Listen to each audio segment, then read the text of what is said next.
I-update ko kayo dun sa panganganak ni Goldie mga birds, kung ano na po nangyari kay Goldie. Sa pangalawang pagkakataon mga birds, okay sana yung pagbubuntis niya. Kaso lang nadismaya tayo dun sa mga biik na lumabas sa kanya. Dahil napakaraming biik mga birds. 16 na pirasong biik yung lumabas kay Goldie. Sa 16 na biik mga birds, meron pa rin 3 na katulad dun sa naunang biik niya.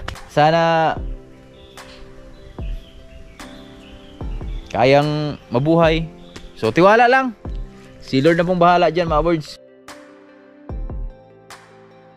Daming duhat mga birds, oh. Wow. Yes. Tamis. Aslang di pa masyadong hinog.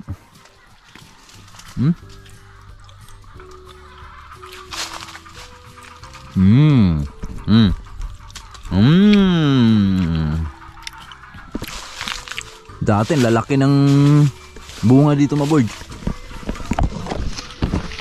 Okay. Sayang man.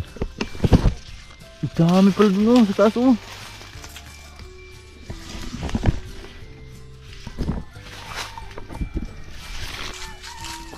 Wow. Nakakamiss mamitas ng duhat mga birds ah. Yes. Kaway-kaway sa mga mahilig sa duhat dyan. Tamis ay.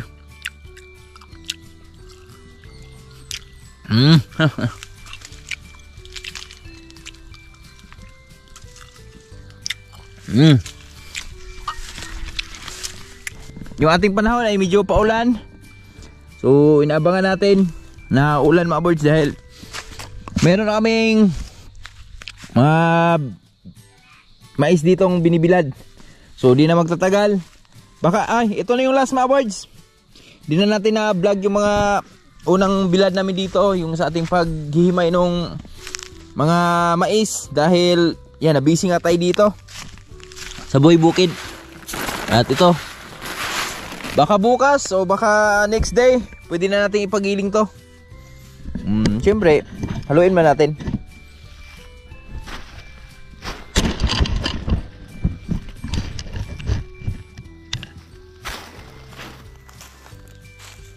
Parang uulan man.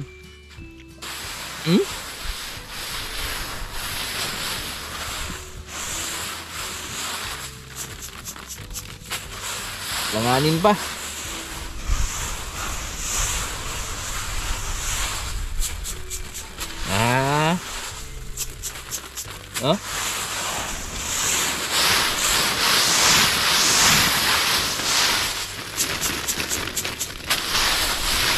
Pwede na, pwede na. Pero paabutin pa natin tong maghapon mga birds.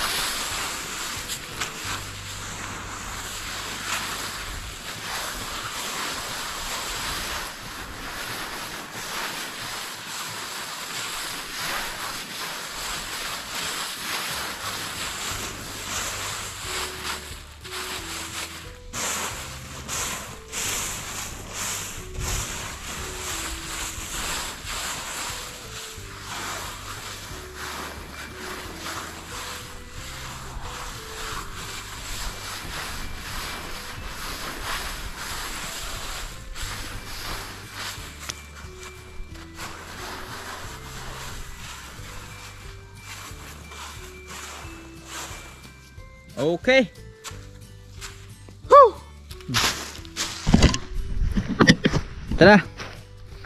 So, liligpitin ko na sana kasi may ulan na paparating doon. Pero tingin ko ay nawala din naman. Bumabalik naman yung araw. So, tiyan lang natin ligpitin yan. Kasi medyo alanganin pa siya mga birds. At nakuha ko na pala yung motor natin. Yung pinagawa natin kay Bay Greg Chan. So, salamat kay Bay Greg Chan. Yan. So, medyo okay na. So, nakabili na tayo ng black nakaraan. At ito, barinig ko sa inyo mga birds, yung tunog ng TMX natin. So, halos makina nito ay bago na. Kasi nakaraan, napalitan din natin ng mga ano to yung sa loob, yung mga cam follower niya. Basta ang ginastos ko dito mga birds, kulang-kulang ano din, 10,000 ito sa motor na to. Pero ayos lang dahil at magagamit natin yan dito sa buhay bukid, sa mga emergency na bagay. Yan, may mga hahakutin tayo, may karga tayo, mabigat, so di mo na kailangan pasanin. So ito na si TMX ang bahala dyan. Okay, so ito na mga birds. Parinig ko sa inyo yung tunog ni TMX ha. Kung gaano niya siya ka-condition ngayon. O natin. Yes.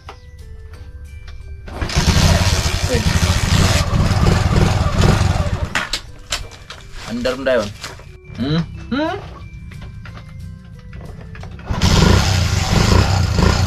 Ganun lang siya ka-simple mga birds. Yung tunog niya,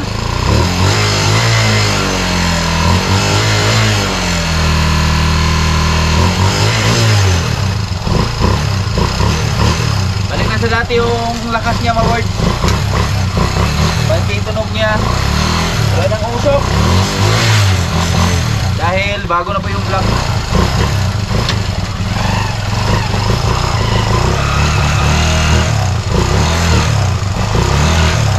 Diba? Napalakas niya na mga birds. Kaya salamat. Shoutout kay Bay Gridjan. Salamat Bay.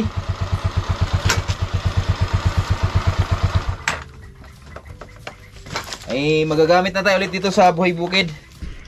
Ang bago dito mga birds ay bago yung block sa loob nito, mga kampalwar sa loob, karburador niya, spark plug, at yung fuel filter bago na rin yan. At bumili na ako ng fuel filter na may hose mga birds. Oh, yun oh, para yung dumi ng tangke hindi siya madidiretso dun sa karburador. So nasasala siya dyan sa pinaka fuel filter. So yun, na-share ko lang. At mga ka-boards yan, sa lahat po na nabibinin dun sa video natin nakaraan sa papanganak ni Goldie. So ngayon tara, samahan nyo ako. I-update ko kayo dun sa panganganak ni Goldie mga boards, kung ano na po nangyari kay Goldie. So alam naman natin sa mga viewers natin dyan, sa unang panganak ni Goldie, kung sino yung nakapapanood dun, yan, alam nyo kung ano yung nangyari dun sa anak ni Goldie nung unang anak niya. Nakakalungkot nun mga birds dahil halos lahat na, lahat talaga, lahat na biik ni Goldie nun ay failure. So yung sa unang panganak niya. So syempre sa ating ganyan aalaga ng mga hayop, so talagang mangyayari yan. Darating yan sa mga puntong ganyan na merong lulusot, so may suswertihin tayo. At darating din sa punto na mapi-failure tayo. Parang nagtatanim lang yan. O, di ba? Ang pagtatanim, may failure, may magtatagumpay. Pangingisda, ganun din. Minsan, suswertehin, minsan ganun din, failure din. So ngayon, eto na. Sa pangalawang pagkataon ng panganak ni Goldie, so nung nagbubuntis pa lang siya mga birds, hindi ko talaga siya kinukuhanan ng mga bihira. Once, 2 beses lang yata siya na hagip sa vlog natin kasi may mga ganong hayop eh, masilan sa pag picture. So hindi ko na siya masyadong pinupukusan sa video. Nung nagbubuntis pa lang siya, nakikita natin dun sa tiyan niya, sobrang laki ng tiyan niya. So ang daming gumagalaw. So syempre nakakatuwa mga birds, nakakatuwa pagmasdan dahil ayun na kasi sa unang pagkakataon pa lang nag-failure na tayo dun eh. Pero di tayo sumuko, sinubukan natin siya ulit kasi baka sa panahon lang yon. So ngayon, sa pangalawang pagkakataon mga birds, okay sana yung okay sana yung pagbubuntis niya. Kaso lang nadismaya tayo dun sa mga biik na lumabas sa kanya dahil napakaraming biik mga birds. Nasa 16 na pirasong biik yung lumabas kay Goldie. sa 16 na biik mga birds, meron pa ring 3 na katulad dun sa naunang biik niya. So bulok pa rin, parang mga pitos pa rin, pero the rest mga birds, the rest yung iba nun bakti na, buo talaga. So ang masaklap lang dun mga birds, yung iba yung takbo ng mga biik.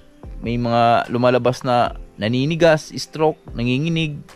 Ewan ko kung ano yung cause nun mga birds, pero sabi nung technician, si Goldie daw may lagnat nung nanganak, kaya sobrang init na mga biik niyang na lumalabas. So butin lang kamo, sa pangalawang pagkataon hindi pa rin tayo nabigo, kahit na dismaya man tayo dun sa mga biik na lumabas kanya. So biruin mo 16 na piraso.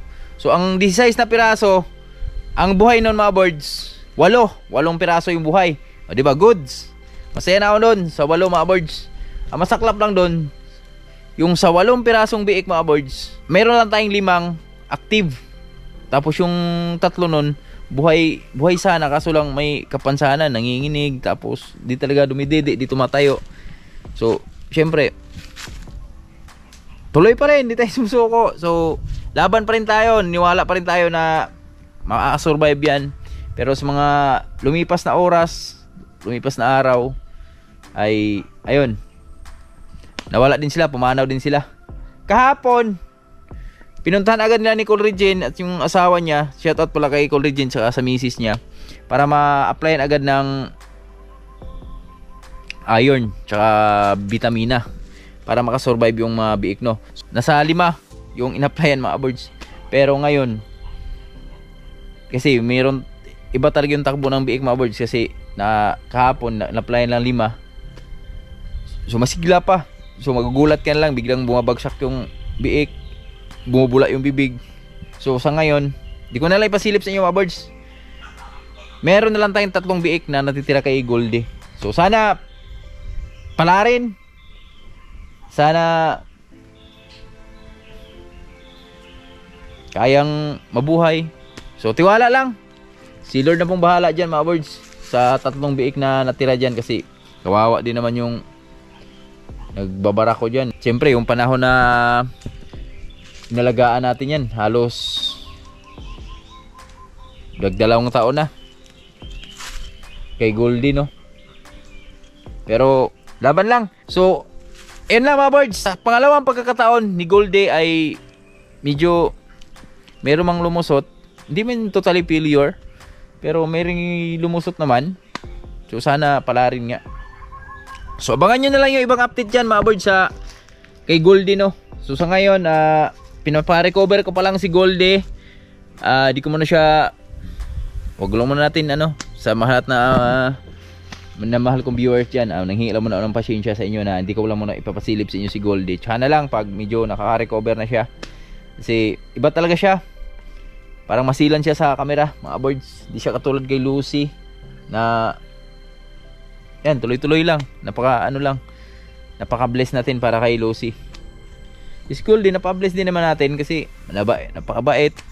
Kaso lang, yun nga lang yung sa panganak niya, medyo tagilid tayo eh. So nanghilaw ng pasyensya mga birds, no, sa mga lahat na nag-aabang sa update kay Goldie, kasi pagka after panganak niya talaga na medyo syempre medyo na stress na naman tayo, pero laban lang, abang-abang lang tayo mga birds sa iba pang kaganapan. Yan, sobrang ayan uminit na naman ulit. At mamaya pala ikot tayo dito sa baba mga birds. Kasi yung mga mais natin dito ayos na. Mga saging namin dito buhay na wow. Di ba? Saging nito tayo right yan dyan. Yung sa atin dito ay buhay na. Halos lahat ay may dahon na. So ngayon, mamaya ikot tayo dyan mamayang hapon. Titingin tayo kung may mga mais na ba tayo makuhang anagon dyan. Kahit ilang piraso lang. No? Let's go. Saging natin medyo kumakaway na. Yan. Shoutout pala sa lahat na minamahaling viewers. Kitsang sulok man tayo ng mundo. mag-ingat tayong lahat palagi. Sa mga silent viewers natin dyan, sa mga OFW natin, shout out sa Sword Family, Sword Planet at sa Team Habagat. Shout out yung lahat. Good luck sa challenge nyo. Yan, shout out kay Idol Jumper Sniper, Katul Jun Riot. Ingat lagi. Let's go. So dito tayo, ilang araw na tayo nakatambay dito sa farm natin. Pati dito mga birds, may mga dubo, no? Ang kapal pala ng duhat dito. Tamis pa naman duhat dito.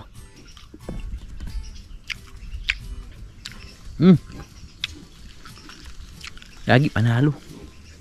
Tamis. Mga biik na tilali, no? Malalaki na, oh.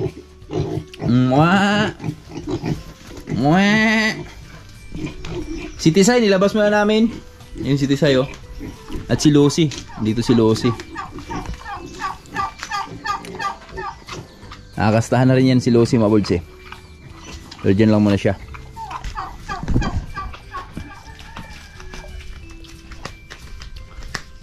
Tara, kuha muna tayong niyog.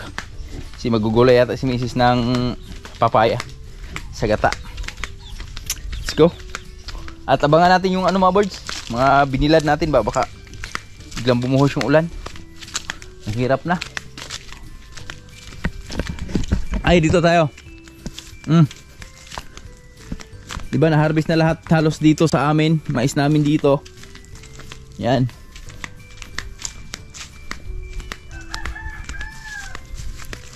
At dito sa bahay ni Bruno, nakalagay yung aming mga mais. Ito yung aming pinakabudiga muna ngayon sa mais, mga birds, no?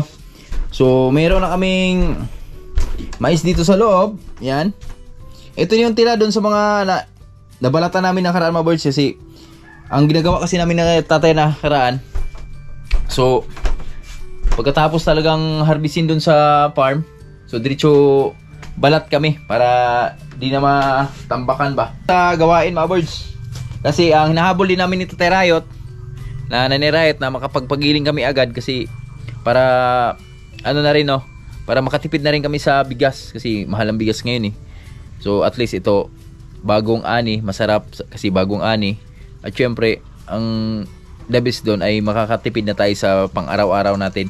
So yung pambili natin ng bigas ay ilalaan na lang natin sa pambili ng ulam. O, di ba? So, makasave tayo. At ito yung nahimay namin, mga birds. Ito na. Ito, tapos na rin itong ibilad. Ayan, oh. Yan. Meron kaming, pag pinagsama yan, 2 sako, 3 sako. O, di ba? 3 sako yung ating naipon dito. Ito yung ipapagiling natin bukas siguro. Bukas siguro, mga birds. Tapos yun, yung binilad ngayon, na siguro di rin bababa sa 200 kilo yung aming ipapagiling, mga birds. Unang ano pa lang yun, unang pagiling pa lang natin. Abangan nyo na lang, mga birds. Bukas, no, kung makapagpagiling tayo. Yun lang, na-share ko lang. Kasi pupunuin natin yung ano, pupunuin namin yung bahay ni Bruno ng mais dyan. Tapos yung inisprehan natin dun sa baba ay mamaya ko nakaiikot dun. Ano na siya, mga birds, laya na talaga. Pwede na ang taniman. Fish pa namin dito. Yan, naka-flowing water tayo ngayon. Only water tayo ngayon. Hindi naman mainit. Diba?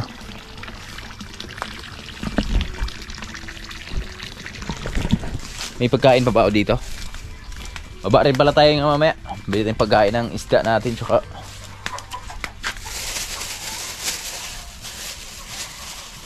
pagkain ng isda.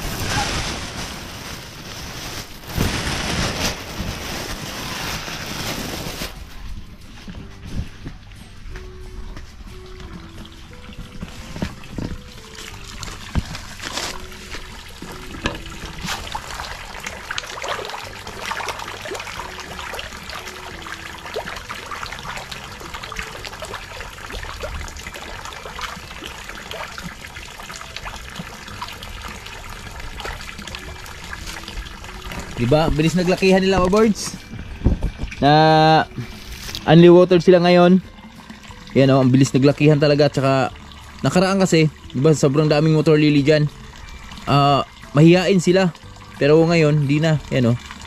Pag nakaraan, kahit sabihin natin wala, hindi pa sila kumakain. Pag binibigyan natin ng pagkain, talagang halos di lumalapit. Pero ngayon, nag-aagawa na. Pag binibigyan mo ng pagkain. Yan, ang dami oh.